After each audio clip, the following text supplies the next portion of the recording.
네, 안녕하십니까. 법선생 TV의 이지 세무사입니다. 자, 이번 시간에는 부담부 증여시 사례와 이제 두 개를 비교를 해볼 건데, 이거는 무슨 내용이냐면 내가 증여를 받는다라는 사람이라고 가정을 해볼게요. 이제 우리가 수증자예요. 엄마 아빠가 나한테 뭐 재산을 준다. 근데 그냥 뭐 빌딩을 하나 준다고 했을 때 그 빌딩을 그 금액 그대로 주는 거랑 거기에 딸린 채무도 같이 주는 거랑 두 개의 세금 비교를 한번 해볼 거예요. 한번 보겠습니다. 먼저 이제 순수하게 빌딩만 내가 받았다라고 가정을 하는 거예요. 이 증여 재산은 빌딩입니다. 시세는 한 50억 원 정도 돼요. 그리고 아빠가 자녀한테 성년인 자녀 아들한테 이 빌딩을 주고 싶어요. 이 빌딩 취득가액은 20억 원인데 한 15년 보유를 했대요. 그리고 여기에는 대출금이 5억 원이 있어요. 그리고 취득 당시 기준 시가는 15억 원이었고, 그리고 증여 당시 기준 시가는 25억 원이었을 때 어떻게 증여세가 계산이 되는지 한번 보겠습니다. 증여재산가액은 25억 원으로 계산을 해요. 여기 50억 원인데 왜 25억인가요? 라고 하실 수 있는데, 저기 나와 있는 저 시세는 객관적인 금액이 아니에요. 그냥 호가 같은 거죠. 내가 부르고 싶으면 부르는 그냥 가격. 그래서 객관적인 금액이 아니기 때문에 여기 있는 증여 당시 기준 시가인 25억 원을 재산가액으로 합니다. 25억 원에서 증여재산 공제를 빼줘요. 내가 아빠로부터 증여를 받기 때문에 5천만 원이 공제가 되죠. 그리고 계산을 하게 되면 과세표준은 24억 5천입니다. 저기에 세율 40%를 곱하고 누진세가 적용되니까 누진 공제액 1억 6천을 빼주면 산출세액은 8억 2천만 원이 되겠죠. 여기에서 신고가 제대로 들어가면 3% 또 세액 공제를 받아요. 그럼 잦은 납부 세액은 7억 9,540만 원의 증여세가 계산이 되게 됩니다. 자, 이거는 빌딩을 받았을 때 순수하게 빌딩만 받았을 때 세금이 이렇게 나오는 거고, 이번엔 부담부 증여를 한번 해보는 거로 계산을 해볼게요. 부담부 증여라는 거는 채무를 내가 부담하는 조건으로 재산을 받는 거예요. 아까 우리가 채무가 5억 원이 있었잖아요. 이 5억 원을 자녀가 이제 갚는 거다라고 한다고 하면 증여재산가액은 25억 원이고 채무가 5억 원이었죠. 5억을 빼주고 증여재산공제 5천만 원을 빼주면 과세표준은 19억 5천이 됩니다.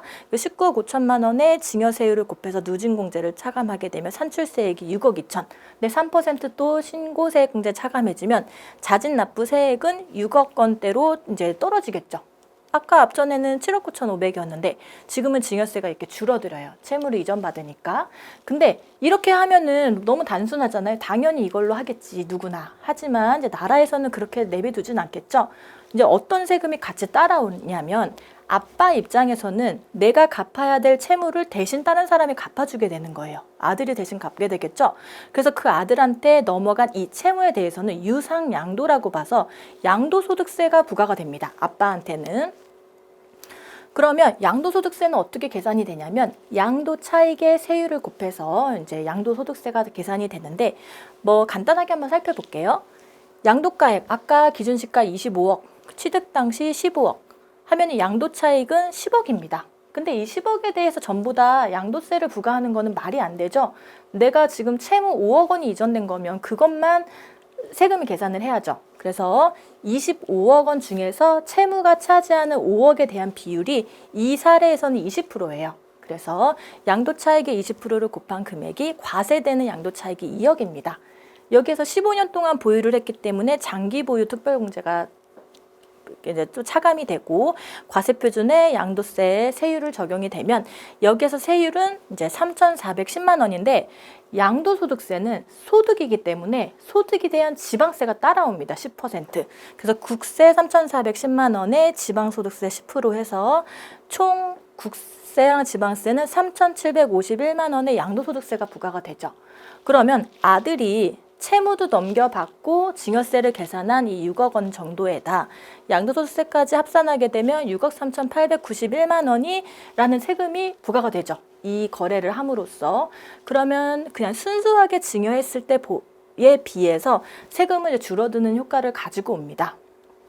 그래서 보통 이제 이걸 가지고 이제 증여세에 대해서 이제 절세 전략이라고 이제 많이들 이제 안내를 해드리고는 있지만 사실 이것만 가지고서만 여러분들이 이렇게 판단하시면 안 되고 어떤 것까지 고려를 하셔야 되냐면은 취득했을 때 취득세, 그리고 아들이 이거를 받고서 나중에 팔 때 거기에 대한 혹시 주택인 경우에 이제 중과되지는 않는지 여부, 이제 그런 것까지 좀 고려를 하셔서 이렇게 단기가 아니라 약간 장기적으로 보고서 좀 이렇게 절세 플랜을 짜시는 게 훨씬 유용하실 겁니다.